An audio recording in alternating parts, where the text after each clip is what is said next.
नमस्कार, एबीपी गंगा में आपका स्वागत है। मैं हूं रोहित सिंह सावल और आप देख रहे हैं देश प्रदेश का सबसे दमदार शो बात तो चुभेगी।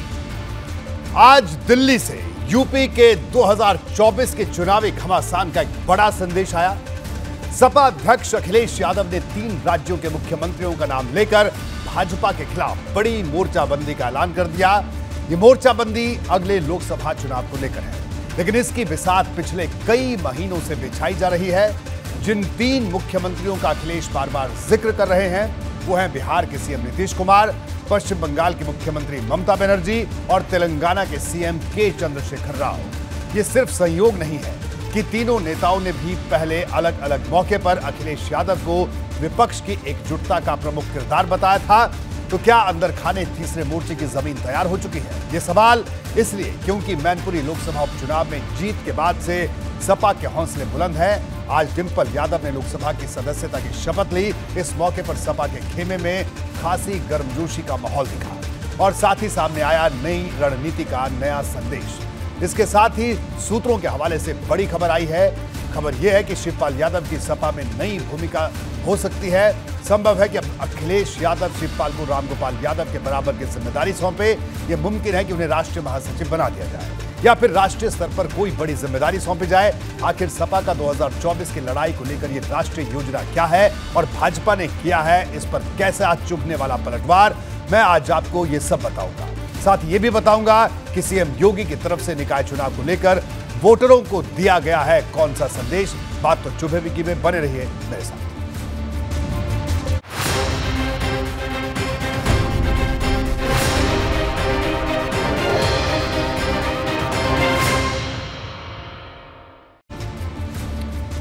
बूस्टर डोज इन दिनों बेहद चर्चा में रहने वाला शब्द है। अगर सियासी भाषा में बात करें तो मैनपुरी की जीत सपा के लिए बूस्टर डोज की तरह है, जिसके बाद पार्टी में यह भरोसा जागा है कि वो लगातार हार के संक्रमण से अब धीरे धीरे बाहर आ सकती है। 2017 से लेकर 19 और 22 के चुनाव तक सपा की एक के बाद एक करारी हार हुई। यह हार गठबंधन के तमाम प्रयोगों के बावजूद आई, इसलिए अखिलेश यादव के नेतृत्व पर लगातार सवालों की बौछार होती थी। लेकिन अब स्थिति बदल रही है। खतौली और मैनपुरी उपचुनाव के चुनावी नतीजों ने माहौल को बदला है और इसी वजह से एक नए गठबंधन और मोर्चे पर चर्चा तेज हो चुकी है।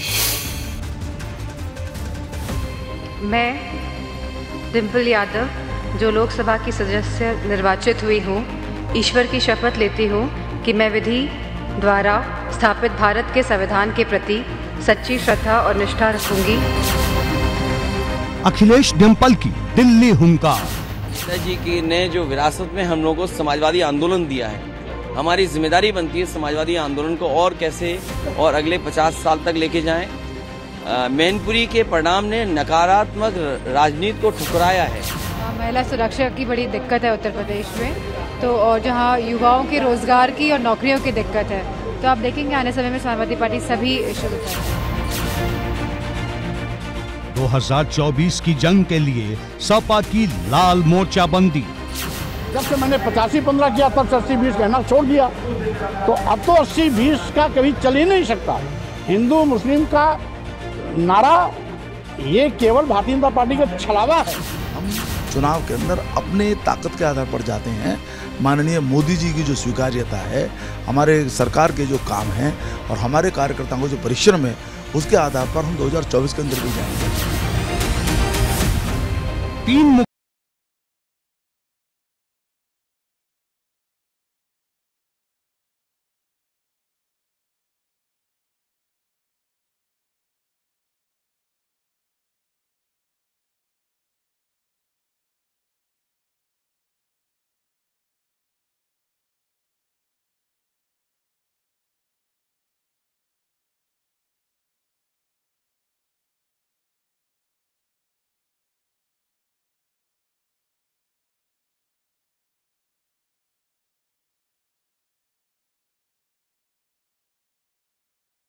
देना चाह रहे हैं तो राष्ट्रीय अध्यक्ष बना दें, और कुछ देना चाह रहे हैं तो 2000 के बाद 27 के चुनाव में अपना सीएम उनको घोषित करें। 24 की लड़ाई का 3rd डिग्री प्लान।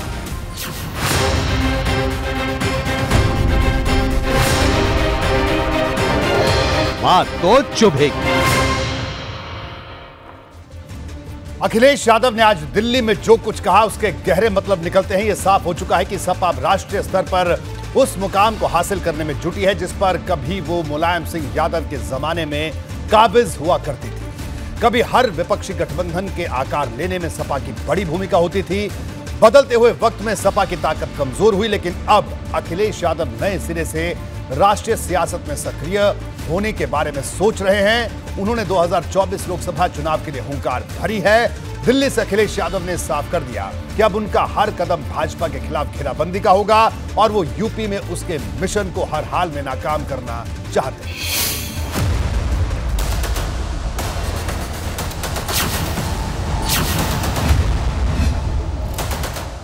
भाजपा के खिलाफ अखिलेश यादव की राष्ट्रीय मोर्चाबंदी। देखिए, जो एक्सरसाइज लगातार चल रही है, कभी आपने बहुत दिनों से देखा होगा आदरणीय ममता जी, केसीआर साहब, मुख्यमंत्री नीतीश कुमार जी, लगातार ये प्रयास हो रहा है कि एक अल्टरनेट बने। 2024 चुनाव में भाजपा को रोकने के लिए लाल घेरा तैयार करेगी सपा। दिल्ली से अखिलेश यादव ने दिखा दिया है इसका ट्रेलर। हल्ला बोल के लिए बड़े मुद्दे भी तय कर लिए गए हैं कि आज महंगाई चरम सीमा पर है, बेरोजगारी चरम सीमा पर है। बाबा साहब भीमराव अम्बेडकर जी ने जो सपना दिखाया था, जो अधिकार दिए थे, वो अधिकार धीरे धीरे छीने जा रहे हैं। समाजवाद का नारा देना, राम राज्य की बात करना, बिना समाजवाद के राम राज्य क्या है। और सबसे बड़ी बात यह कि उत्तर प्रदेश के साथ जो धोखा हुआ है, उत्तर प्रदेश को आज खुशहाली और तरक्की के रास्ते पे होना चाहिए था, लेकिन उत्तर प्रदेश कहां जा रहा है। मैनपुरी लोकसभा उपचुनाव में सपा की बड़ी जीत के राष्ट्रीय राजनीति में कितने गहरे मायने हैं, दिल्ली में अखिलेश ने सियासी विश्लेषकों को इसे सीधे सीधे समझा दिया। अखिलेश ने बिहार के सीएम नीतीश कुमार का नाम लिया, पश्चिम बंगाल के मुख्यमंत्री ममता बनर्जी का जिक्र किया और साथ ही लिया तेलंगाना के सीएम के चंद्रशेखर राव का नाम। इशारा साफ है कि मिलकर रचेंगे भाजपा के खिलाफ सबसे बड़ा चक्रव्यूह। 2024 में बड़ी जीत होने जा रही है समाजवादियों के उत्तर प्रदेश से। इस मैनपुरी के चुनाव में नेताजी के ना रहने पर लोगों ने नेताजी के काम पर, नेताजी को याद करके और नेताजी ने जो विकास किया था मैनपुरी का, या जो लोगों के लिए काम किया था, उसको लेकर के लोगों ने वोट दिया। मुलायम सिंह यादव के निधन से खाली हुई लोकसभा की सीट को जीतकर संसद में उनकी जगह डिम्पल यादव ने भर दिया है। भाजपा की कड़ी चुनौती के बावजूद सपा ने मैनपुरी सीट से बड़ी जीत दर्ज की और अब इस जीत की बुनियाद पर अखिलेश यादव 24 के महाभारत का मोर्चा सजाने में जुट गए हैं। राष्ट्रीय राजनीति में हलचल तेज करने के अखिलेश प्लान का एक इशारा 24 घंटे पहले भी मिला था, जब उन्होंने सैफई में वही बातें दोहराई थी जिसका अब दिल्ली में जिक्र किया है। उम्मीद है कि इसी तरह दल साथ आएंगे। हम लोग समय समय पे जो देश के बड़े नेता हैं, जिसमें ममता बनर्जी जी हैं, केसीआर साहब हैं मुख्यमंत्री, ये प्रयास करते रहे हैं एकजुट होने के लिए। नीतीश कुमार जी हैं, मुख्यमंत्री जी हैं, वो भी प्रयास करते रहे। कोई न कोई रास्ता निकलेगा और मुझे उम्मीद है कि ये जो बड़े बड़े नेता प्रयास कर रहे हैं वो सफल होंगे। मतलब ये है कि अखिलेश यादव ने भाजपा को घेरने के लिए अपने रोड मैप को आखिरी रूप पहले ही दे दिया है और अब इस पर काम शुरू हो चुका है। इससे पहले ममता बनर्जी से लेकर नीतीश कुमार और केसीआर तक कह चुके हैं कि सपा के साथ मिलकर वो भाजपा के रथ को रोकने में पूरी ताकत लगा देंगे। लोगों को तो जो करना है वहाँ कर ही रहे हैं, लेकिन हम लोग चाहते हैं कि सब जगह का हो, तो हम लोग सब एकजुट होंगे इसी के प्रयास में। जब हो जाएगा तो बहुत आगे देश आगे बढ़ेगा। मुलायम सिंह यादव की सीट से जीत कर आई डिम्पल यादव ने भी अब सरकार के खिलाफ हल्ला बोल दिया है। और बहुत दिक्कतें हैं ग्राउंड लेवल में, जहां महंगाई की बहुत बड़ी दिक्कत है, जहां महिला सुरक्षा की बड़ी दिक्कत है उत्तर प्रदेश में, तो और जहां युवाओं के रोजगार की और नौकरियों की दिक्कत है। अखिलेश यादव की तरफ से दिल्ली से 2024 की लड़ाई का बिगुल फूंकने के बाद अब यूपी में सपा और भाजपा के बीच घमासान बढ़ गया है। डिप्टी सीएम केशव प्रसाद मौर्य भाजपा के खिलाफ विपक्ष का मोर्चा तैयार करने के अखिलेश के दांव पर चुभने वाला तंज कर रहे हैं। केशव प्रसाद मौर्य ने लिखा, कि मोदी फ्रंट के सामने ना कोई थर्ड फ्रंट और ना ही कोई मेन फ्रंट। श्री नीतीश कुमार जी बेवजह थर्ड फ्रंट और मेन फ्रंट के बीच झूलते रहते हैं। जहाँ तक विपक्ष की एकता की बात है, जैसा मैंने कहा कि प्रदेश के अंदर बहुत प्रयास होते रहे हैं, परंतु इसलिए सफल नहीं हो पाते कि उनके पीछे कोई सिद्धांत की, कोई कार्य की कोई ताकत नहीं है। और ये जो दल केसीआर का नाम सुझाया या नीतीश कुमार जी का नाम सुझाया या टीसी तृणमूल कांग्रेस का नाम सुझाया, ये तो जो नेता हैं ये स्वयं ही इतने आत्ममुग्ध हैं और ये किसी के साथ जुड़ जाएंगे इसकी संभावना बहुत कम है।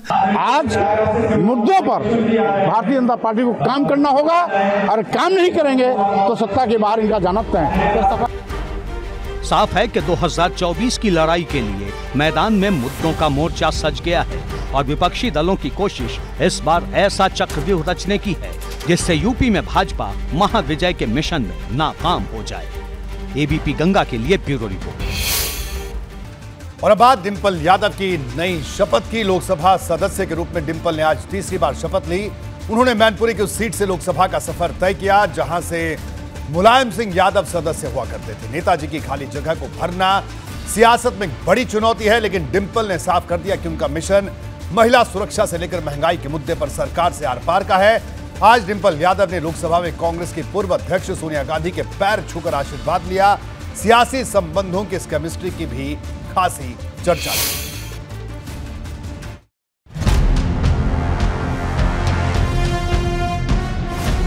उत्तर प्रदेश श्रीमती डिंपल यादव।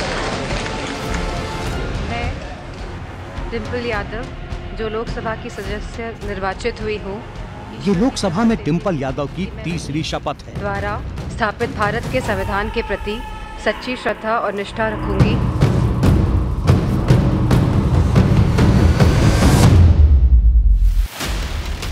समाजवादी पार्टी के लिए ये बड़ा मौका है क्योंकि डिंपल ने लोकसभा में मैनपुरी की उस खाली सीट को भरा है जहां से यूपी के धरती पुत्र मुलायम सिंह यादव चुनकर आया करते थे।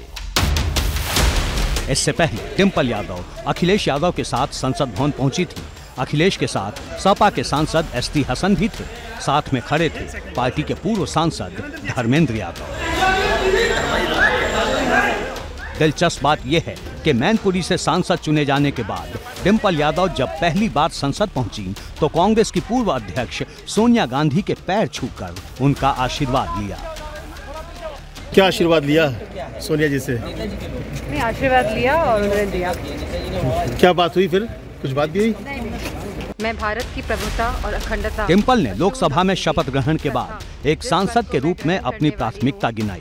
उन्होंने भाजपा सरकार पर हमला बोलते हुए कहा कि उनकी कोशिश जनता से जुड़े मुद्दे को उठाने की होगी। आने वाले समय में आप देखेंगे कि समाजवादी पार्टी इश्यूज उठाएगी और बहुत दिक्कतें हैं ग्राउंड लेवल में, जहां महंगाई की बहुत बड़ी दिक्कत है, जहां महिला सुरक्षा की बड़ी दिक्कत है उत्तर प्रदेश में, तो और जहां युवाओं के रोजगार की और नौकरियों की दिक्कत है। तो आप देखेंगे आने समय में समाजवादी पार्टी सभी इश्यूज उठाएगी। डिंपल यादव साल 2012 में पहली बार कन्नौज से निर्विरोध सांसद चुनी गई थी। 2012 में कन्नौज लोकसभा सीट अखिलेश यादव के मुख्यमंत्री बनने पर खाली हुई थी। दूसरी बार डिंपल 2014 के चुनाव में कन्नौज से ही चुनकर संसद पहुंची। अब तीसरी बार मैनपुरी उपचुनाव में रिकॉर्ड जीत दर्ज कर संसद का सफर तय किया है। हालांकि डिंपल यादव की राजनीति में एंट्री साल 2009 में ही हो गई थी। 2009 में डिंपल ने फिरोजाबाद लोकसभा चुनाव लड़ा था। तब उन्हें कांग्रेस के राज बब्बर के सामने हार का सामना करना पड़ा था। अब मैनपुरी में बड़ी जीत के बाद डिंपल यादव को जीत की बधाई देने के लिए दिल्ली में कार्यकर्ताओं का तांता लगा है।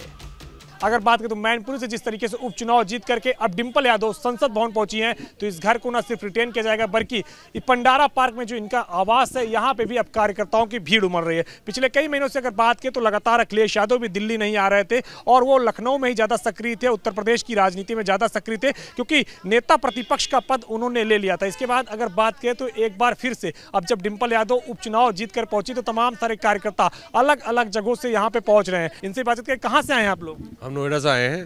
नोएडा से आए तो आप लोग भी जीत की बधाई देने आए हैं? जी, जीत की बधाई देना है। त्यागी समाज की तरफ से आए हम, त्यागी भीमार समाज। उनकी बड़ी जीत मान रहे हैं इसको? जीत है उनकी, जो है बहुत बड़ी जीत है। त्यागी समाज ने उनको पूरा जो है समर्थन किया है आप कहाँ से हैं? नोएडा से हम लोग और पश्चिम उत्तर प्रदेश के त्यागी समाज के सब लोग जिले से आए हैं, मेरठ से, बागपत से, हापुड़ से, बड़ौद से, ये सब लोग हमारे साथ हैं। जिले में मुरादाबाद से आया हूँ। मेरा नाम रईस अहमद वारसी है और मुरादाबाद से बधाई देने अपने राष्ट्रीय अध्यक्ष जी को कि बहुत लंबी लीड से जीती हैं। आप लोग भी बधाई देने के लिए आए हैं?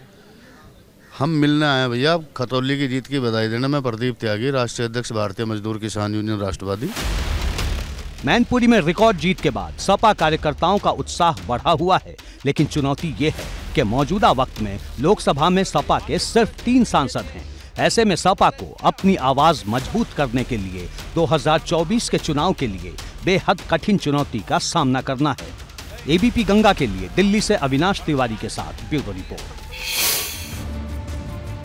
सपा की भावी राजनीति में शिवपाल यादव की जिम्मेदारी क्या होगी, इस सवाल पर इस वक्त सबसे ज्यादा सस्पेंस है। वजह अखिलेश यादव का बार बार यह कहना कि वो चाचा को पार्टी में बड़ी जिम्मेदारी देने वाले हैं। अब सूत्रों के हवाले से बड़ी खबर आई है, इसके मुताबिक शिवपाल यादव को पार्टी का राष्ट्रीय महासचिव बनाया जा सकता है। हालांकि मैं यहां साफ कर दूं कि सपा की तरफ से इस खबर पर फिलहाल कोई मुहर लगाने को तैयार नहीं है। इस बात की भी चर्चा तेज है कि शिवपाल को सपा अध्यक्ष अखिलेश यादव राष्ट्रीय राजनीति से जुड़ी बड़ी भूमिका दे सकते हैं।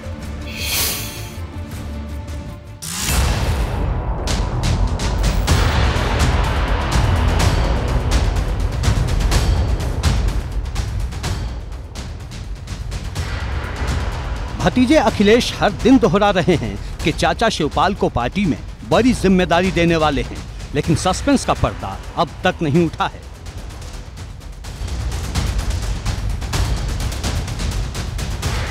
इस बीच सूत्रों के हवाले से बड़ी खबर आई है। इसके मुताबिक अखिलेश ने चाचा शिवपाल को पार्टी की राष्ट्रीय राजनीति में बड़ी भूमिका देने का मन बनाया है। चर्चा है कि समाजवादी पार्टी में शिवपाल यादव की हैसियत वही होगी जो अब तक राष्ट्रीय स्तर पर राम गोपाल यादव निभाते रहे हैं। अखिलेश यादव सपा में शिवपाल यादव को राष्ट्रीय महासचिव बना सकते हैं। समाजवादी पार्टी शिवपाल यादव को 2024 में लोकसभा चुनाव लड़वा सकती है। फिरोजाबाद या किसी और सीट से चुनाव लड़वाया जा सकता है। शिवपाल यादव के सांसद बनने पर जसवंत नगर सीट से उनके बेटे आदित्य यादव सपा के प्रत्याशी बनाए जा सकते हैं। पार्टी की तैयारी पूरी है कि कैसे चाचा शिवपाल यादव को समाजवादी पार्टी में बड़ा ओहदा दिया जाए। खुद अखिलेश यादव कई बार इस बात को कह चुके हैं कि जिस तरीके से चाचा का सम्मान होना चाहिए पार्टी में, उसी तरीके से चाचा शिवपाल यादव का सम्मान होगा। जाहिर सी बात है, मैनपुरी में जिस तरीके से शिवपाल यादव ने मेहनत की, उसी का परिणाम रहा कि डिम्पल यादव अकेले जसवंत नगर विधानसभा में 1,06,000 के वोटों के मार्जिन से आगे रहीं। ये जो सपा होगी, ये मुलायम सिंह जी के नेतृत्व वाली सपा से ज़्यादा ताकतवर हो जाएगी क्या? मुलायम सिंह जी जब एक छत्र इसके नेता थे, उनके नेतृत्व में सरकारें भी यहाँ पर बनी, उससे ज़्यादा ताकत थोड़ी हो जाएगी। उस तो ताकतवर सपा को बसपा का साथ मिलने के बाद भी और अन्य दलों का साथ मिलने के बाद भी हमने उत्तर प्रदेश के लोकसभा चुनाव के अंदर पराजित किया है। सूत्र ये भी बता रहे हैं कि फिलहाल शिवपाल यादव को सपा की तरफ से नेता विपक्ष बनाने को लेकर विधानसभा अध्यक्ष से कोई चर्चा नहीं हुई है और न ही लिखित अनुरोध भेजा गया है। ये भी उन्हें राष्ट्रीय स्तर की भूमिका देने का एक बड़ा संकेत माना जा रहा है। अभी तो शिवपाल को सपा का राष्ट्रीय महासचिव बनाने की चर्चा भर सरगर्म है। अखिलेश यादव ने कोई फैसला नहीं लिया है, लेकिन इस पर भाजपा निशाना साधने में जरा भी देर नहीं कर रही। क्षेत्रीय दलों में बड़ा पद क्या होता है? राष्ट्रीय अध्यक्ष और मुख्यमंत्री का दावेदार। अखिलेश यादव वास्तव में अपने चाचा को कुछ देना चाह रहे हैं तो राष्ट्रीय अध्यक्ष बना दें, और कुछ देना चाह रहे हैं तो 2000 के बाद 27 के चुनाव में अपना सीएम उनको घोषित कर दें। बाकी तो सब झुंझुने होते हैं क्षेत्रीय दल में। भाजपा इतना भर कहकर ही चुप नहीं बैठ रही। सपा की अगली रणनीति पर चुभने वाले बयानों की बौछार कर रही है। भैया अभी 2 एमपी हैं केवल, और इसके पहले 5 थे, तो इनकी ना सरकार बनाने में कोई भूमिका रहेगी ना सरकार गिराने में भूमिका रहेगी। तो वहां जाके बैठ जाओ पीछे वाली बेंच पर। तो ये एमपी बना के कौन सा वो दिल्ली की तख्ते ताऊस को पलट देंगे? अभी साथ आ गए, आपको लग रहा है ये साथ लंबा चलेगा चाचा भतीजे? और नहीं हो तुझे कोई ठौर नहीं। दूसरा आप भी तो दिखाओ ना, 17 में किसने क्या कहा, किसने प्रदेश अध्यक्ष से हटाया, फिर किसने राष्ट्रीय अध्यक्ष से नेताजी को हटाया, फिर क्या क्या कहा गया है, अब उनको खुद याद नहीं है वो कितने बार मिले और कितने बार बिछड़े। अभी सपा की तरफ से शिवपाल की राजनीतिक भूमिका का ऐलान होना बाकी है, लेकिन अखिलेश यादव ने पहले ही साफ कर रखा है कि चाचा को पार्टी में बड़ी जिम्मेदारी मिलेगी। चाचा को क्या बड़ी जिम्मेदारी मिलेगी? नहीं, चाचा हमारे साथ आए हैं, उनका दल विलय हो गया है, उन्हें भी जिम्मेदारी मिलेगी। इस बीच खुद शिवपाल सिंह यादव ने चुप्पी साध ली है। वे लखनऊ में हैं, अपने समर्थकों से लगातार मिल रहे हैं, लेकिन मीडिया से ताजा अटकलों पर बात नहीं कर रहे। बताया जा रहा है कि शिवपाल यादव सपा की भावी रणनीति पर गहरे मंथन में जुटे हैं।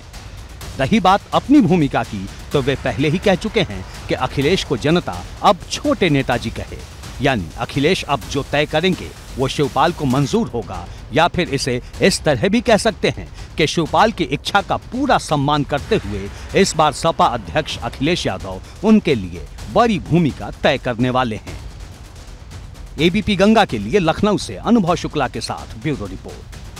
वहीं दूसरी तरफ निकाय चुनाव की बिसात पर बीते 20 नवंबर से सीएम योगी की प्रबुद्ध परिक्रमा जारी है। सीएम योगी अब तक 17 में से 16 नगर निगमों में प्रबुद्ध जन सम्मेलन कर चुके हैं और कल मथुरा में ऐसे ही एक सम्मेलन में शिरकत करेंगे। अब तक मुख्यमंत्री काशी, अयोध्या और प्रयाग का दौरा कर चुके हैं। हर जगह अरबों की योजनाओं की जनता को सौगात दे चुके हैं। तो कल वो मथुरा में क्या ऐलान करेंगे, इस पर राजनीतिक गर्माहट बढ़ गई।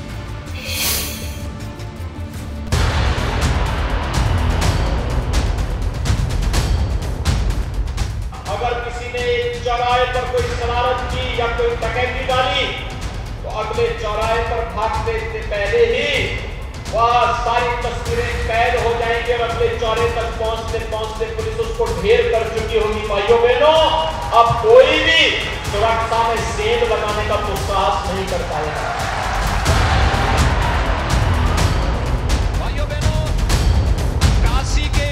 निकाय चुनाव के ऐलान से पहले सीएम योगी शहरों की धुआंधार जनता परिक्रमा कर रहे हैं, विकास की सौगात दे रहे हैं और साथ में दे रहे हैं निकाय चुनाव के लिए भगवा संदेश।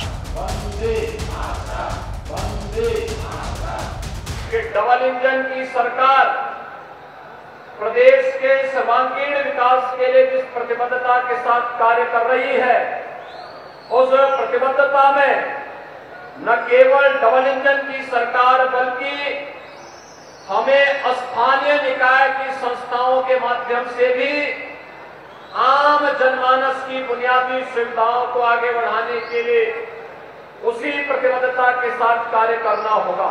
और अब मैं उत्तर प्रदेश के माननीय मुख्यमंत्री श्री योगी आदित्यनाथ मुख्यमंत्री ने पहले प्रबुद्ध सम्मेलन की शुरुआत सहारनपुर से की थी।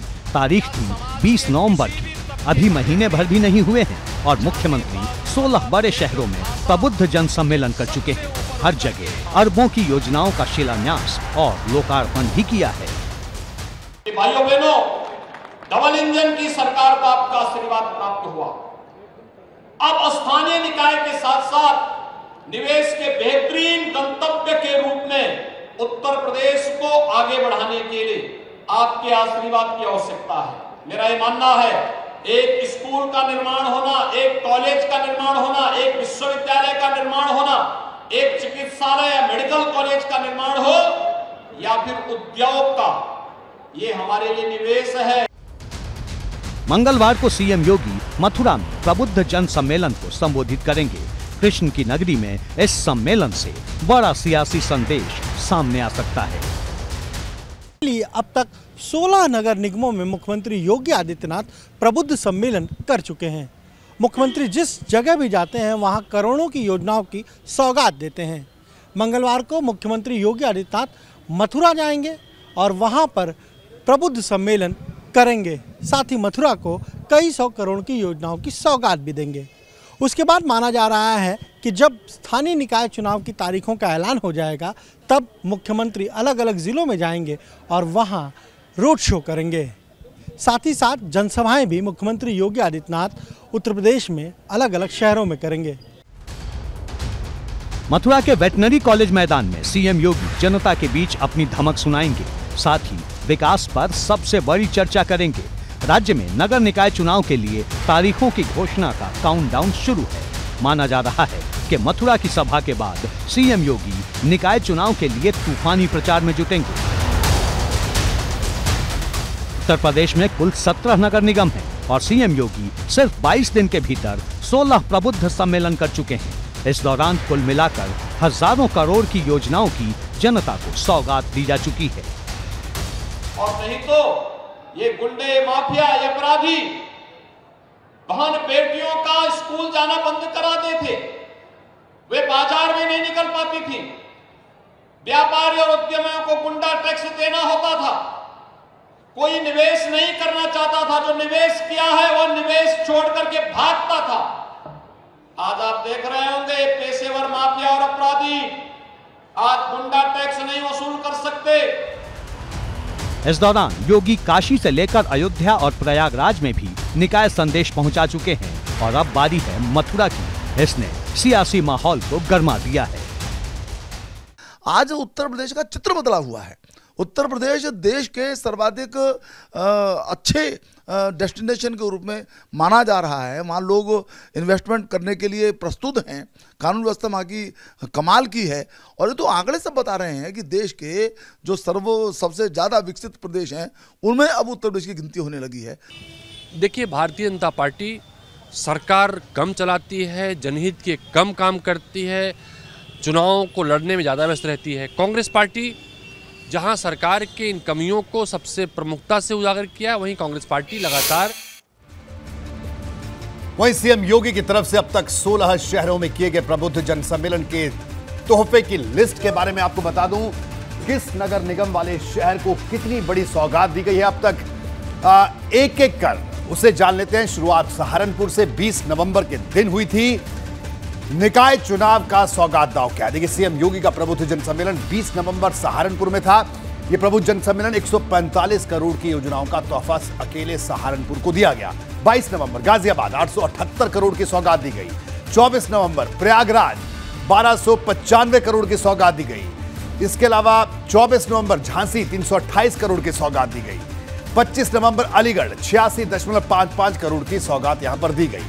25 नवंबर फिरोजाबाद 269 करोड़ की सौगात दी गई।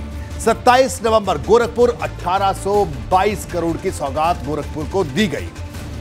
27 नवंबर अयोध्या 1057 करोड़ रुपए की योजनाओं की घोषणा यहां पर की गई। 28 नवंबर आगरा 488 करोड़ यहां पर दिया गया सौगात के तौर पर। 30 नवंबर मेरठ 517 करोड़। 2 दिसंबर मुरादाबाद 424 करोड़।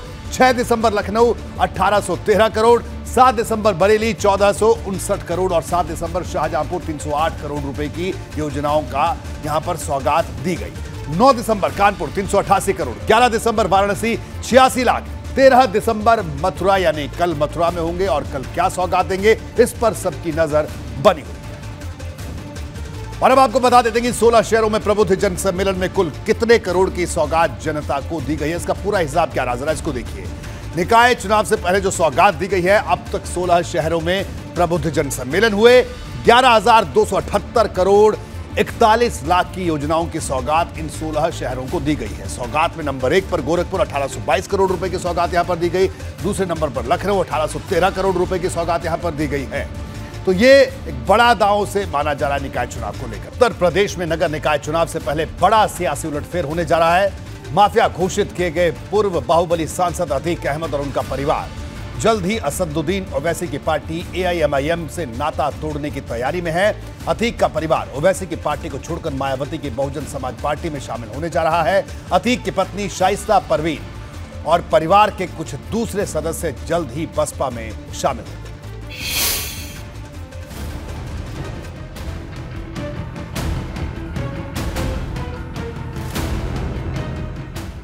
असदुद्दीन ओवैसी की पार्टी से बाहुबली माफिया अतीक अहमद के परिवार की तौबा तौबा वाली तैयारी। अतीक अहमद के परिवार का ओवैसी से भरोसा उठ गया।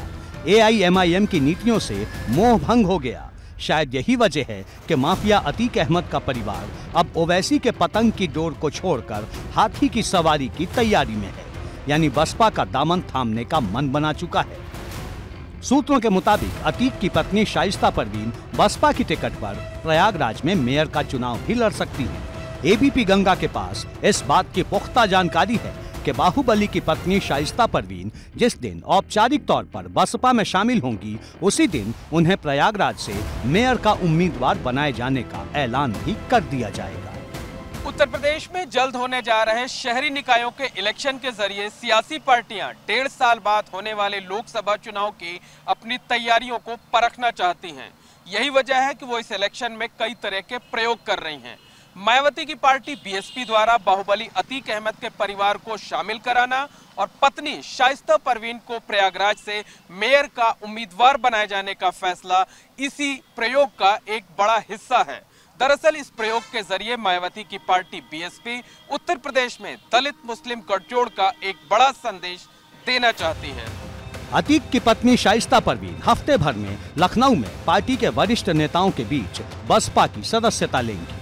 हालांकि इस मौके पर पार्टी सुप्रीमो मायावती मौजूद नहीं होंगी। सूत्रों से मिली जानकारी के मुताबिक फिलहाल सिर्फ अतीक की पत्नी शाइस्ता परवीन ही बसपा में शामिल होंगी।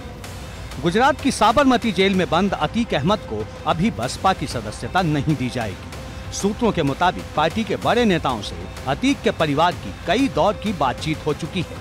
पार्टी में शामिल किए जाने और मेयर का टिकट दिए जाने का सिर्फ औपचारिक ऐलान ही बाकी है। अतीक अहमद इन दिनों गुजरात के अहमदाबाद की साबरमती जेल में बंद हैं। अतीक का छोटा भाई यूपी की बरेली जेल में, बड़ा बेटा उमर लखनऊ जेल में और एक अन्य बेटा अली अहमद प्रयागराज की नैनी सेंट्रल जेल में बंद है। बाहुबली अतीक अहमद के खिलाफ तकरीबन 100 मुकदमे दर्ज हैं। योगी सरकार ने अतीक और उसके करीबियों की तकरीबन 11.5 अरब रुपए की संपत्तियों पर या तो बुलडोजर चला दिया है या उन्हें जब्त कर लिया है। बहुजन समाज पार्टी का इतिहास आप उठाकर देखेंगे तो कई बार इस तरह की बातें आपको सामने मिलेंगी। मुख्तार अंसारी को पहली बार विधानसभा में भेजने का पाप भी बहुजन समाज पार्टी ने किया था। तो ये बहुजन समाज पार्टी का पुराना स्ट्रगल रहा है, शौक रहा है, उस पर हम लोगों को कुछ नहीं जाना है। देखिए, जनता अब इन सब चीज़ों के ऊपर उठ चुकी है। उत्तर प्रदेश में बुलडोजर बाबा की सरकार चल रही है, ऐसा जनता कहती है। और जो कार्रवाई सरकार ने माफियाओं के खिलाफ, दबंगों के खिलाफ किया है, उसको जनता ने पसंद किया है। अभी आम चुनाव बीते हैं उत्तर प्रदेश के, और इन्हीं सब बातों को आधार बनाकर जनता का एक बड़ा समर्थन हम लोगों को मिला है। परिणाम उसको बता रहा है। तो कोई कहीं से आवे, कहीं लड़े, कोई फर्क नहीं पड़ता। बाहुबली अतीक की पत्नी को मेयर का उम्मीदवार बनाकर मायावती यूपी में दलित मुस्लिम गठजोड़ के अपने पुराने प्रयोग को एक बार फिर से दोहराना चाहती हैं। दूसरी तरफ अतीक के परिवार ने पिछले 2 महीने में 2 बार प्रेस कॉन्फ्रेंस कर मायावती की जमकर तारीफ की है और यूपी में दलित मुस्लिम गठजोड़ की वकालत भी की है। एबीपी गंगा के लिए प्रयागराज से मोहम्मद मोइन की रिपोर्ट। वहीं गुजरात में बाहुबली बहुमत के साथ वापसी करने वाली भाजपा की सरकार का आज गठन हो गया। भूपेंद्र पटेल ने दूसरी बार मुख्यमंत्री पद की शपथ ली। मुख्यमंत्री के साथ 16 मंत्रियों को भी शपथ दिलाई गई। शपथ ग्रहण समारोह में पीएम मोदी, गृह मंत्री अमित शाह, रक्षा मंत्री राजनाथ सिंह और मुख्यमंत्री योगी आदित्यनाथ के अलावा उत्तराखंड के मुख्यमंत्री पुष्कर सिंह धामी भी मौजूद रहे। भूपेंद्र रजनीकांत पटेल नामे सौगंध लऊं छू के गांधीनगर सचिवालय के हेलीपैड ग्राउंड में भूपेंद्र पटेल ने गुजरात के 18वें मुख्यमंत्री के रूप में शपथ ली। स्थापित भारतना संविधान प्रत्ये हूँ साची श्रद्धा अने निष्ठा धरावीश। साची श्रद्धा अने निष्ठा धरावीश। मुख्यमंत्री भूपेंद्र पटेल के बाद 16 मंत्रियों को राज्यपाल ने शपथ दिलाई। इनमें 8 कैबिनेट मंत्री, 2 स्वतंत्र प्रभार और 6 राज्य मंत्री। शपथ ग्रहण समारोह में प्रधानमंत्री मोदी, गृह मंत्री अमित शाह, रक्षा मंत्री राजनाथ सिंह, सीएम योगी, उत्तराखंड के सीएम पुष्कर सिंह धामी और भाजपा शासित राज्यों के मुख्यमंत्रियों के साथ पार्टी के कई बड़े नेता मौजूद रहे। शपथ ग्रहण समारोह में शिरकत करने के लिए प्रधानमंत्री मोदी रविवार को ही अहमदाबाद पहुंच गए थे, जबकि सीएम योगी सुबह गुजरात पहुंचे और शपथ ग्रहण के बाद दिल्ली रवाना हो गए। गुजरात में भूपेंद्र पटेल के नेतृत्व में भाजपा ने रिकॉर्ड जीत हासिल की है। इस जीत में सीएम योगी की भी बड़ी भूमिका मानी जा रही है। दरअसल गुजरात में सीएम योगी ने 25 विधानसभा क्षेत्रों में रैलियां और रोड शो किए, जिनमें से 20 सीटों पर भाजपा को जीत मिली। आज गुजरात मॉडल की चर्चा देश और दुनिया में होती है। एक गुजरात मॉडल एक प्रधानमंत्री मोदी जी के मुख्यमंत्री कार्यकाल के दौरान हुए अनेक उन नवाचारों का उदाहरण है जो जीवन के प्रत्येक क्षेत्र में गुजरात ने स्थापित किए। विकास का क्या मॉडल होना चाहिए, सुरक्षा का क्या मॉडल होना चाहिए। सीएम योगी ने छोटा उदयपुर, सूरत, भरूच, नर्मदा, खेड़ा, देवभूमि द्वारका, कच्छ, सोमनाथ, भावनगर और मोरबी में जनसभाएं की। पुल हादसे के बाद चर्चा में आए मोरबी में भाजपा को बड़ी सफलता मिली। एबीपी गंगा के लिए ब्यूरो रिपोर्ट।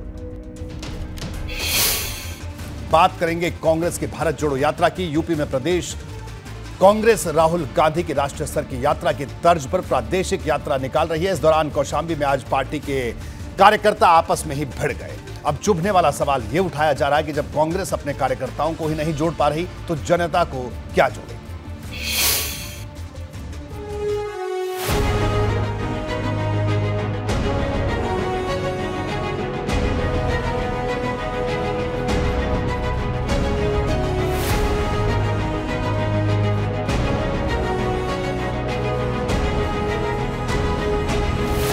राहुल गांधी की भारत जोड़ो यात्रा को मजबूती देने के लिए यूपी में निकाली गई कांग्रेस की यात्रा की ये अजब तस्वीरें।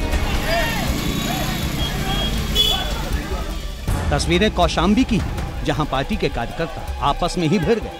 भारत को जोड़ने की जगह नेता अपने कार्यकर्ताओं को ही आपस में जोड़ने में चूक गए और हो गया बवाल। कौशांबी में कांग्रेस की भारत जोड़ो यात्रा आगे बढ़ रही थी। इसी दौरान ये चुभने वाली भिड़ंत हो गई। इससे पहले कि कांग्रेस के पदाधिकारी कार्यकर्ताओं को रोक पाते, ये एक दूसरे पर लाठी, डंडे और लात घूंसों की बारिश शुरू कर चुके थे।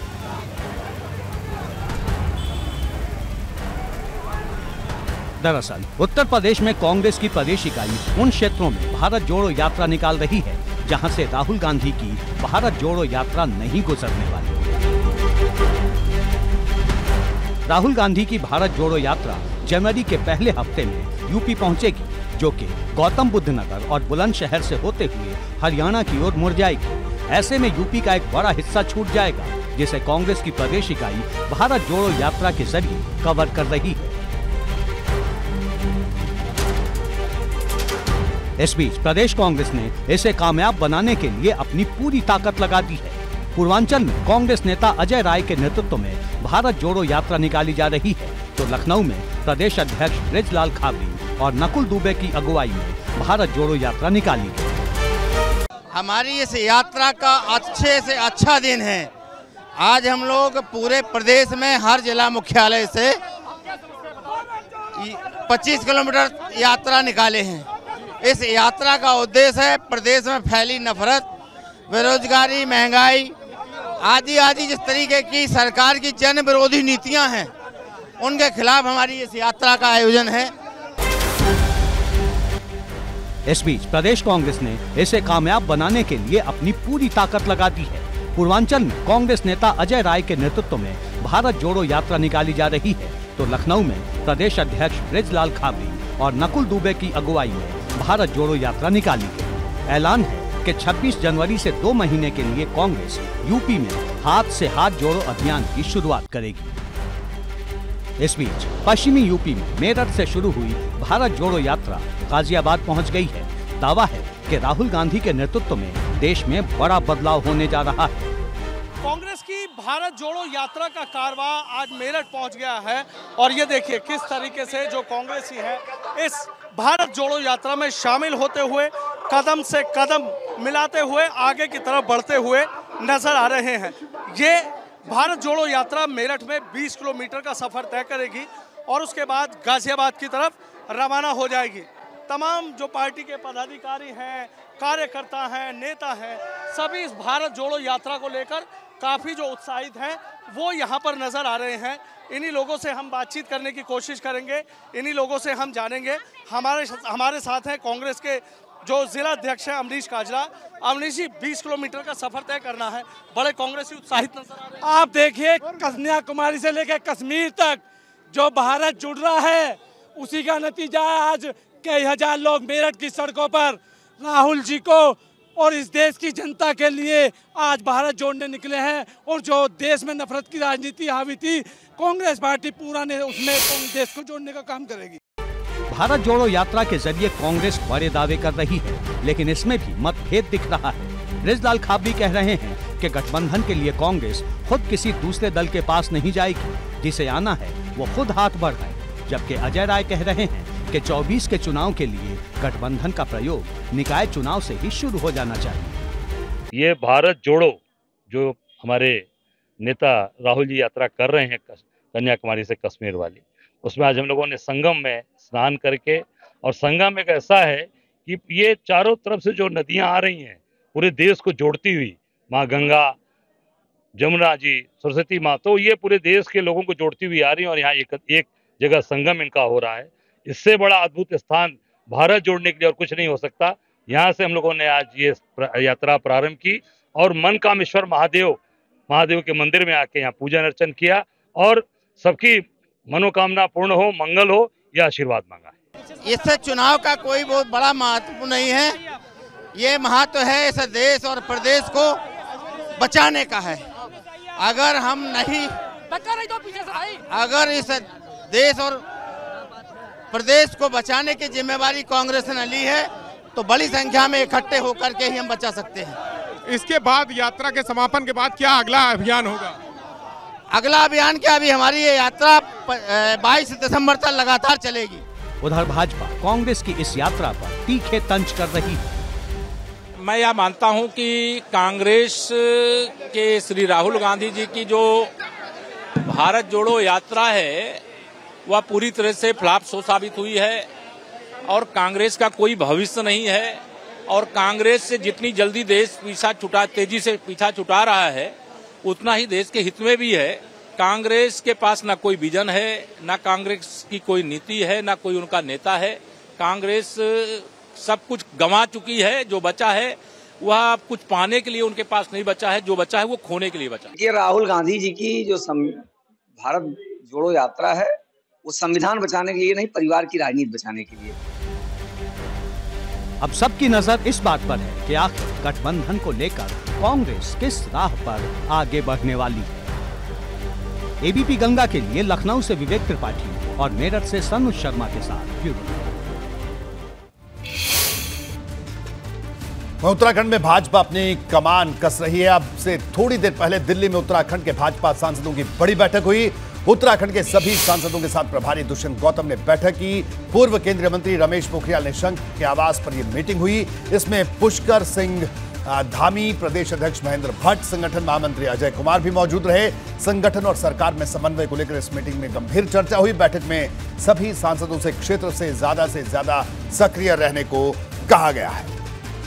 ये तस्वीरें आप देख सकते हैं, ये उत्तराखंड के तमाम सांसदों की बैठक। इसमें प्रभारी, संगठन मंत्री मौजूद रहे और मुख्यमंत्री मौजूद रहे और बड़ी महत्वपूर्ण इस बैठक को माना जा रहा है। अविनाश हमारे साथ मौजूद है। अविनाश, ये बैठक अभी खत्म हो गई है या चल रही है और बेहद महत्वपूर्ण इस बैठक को माना जा रहा है? अविनाश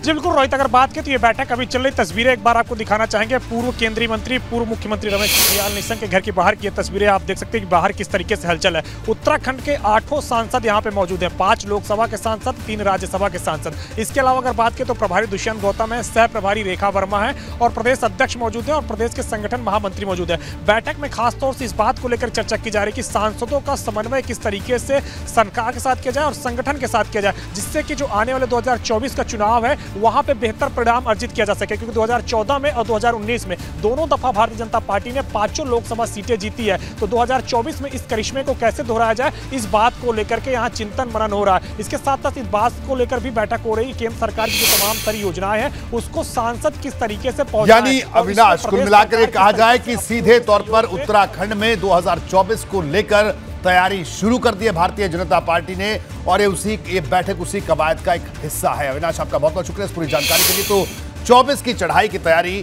भारतीय जनता पार्टी ने उत्तराखंड के लिहाज से दिल्ली में शुरू कर दी है। तो बहरहाल आज बात तो चुभेगी में इतना ही। तो इजाजत, नमस्कार।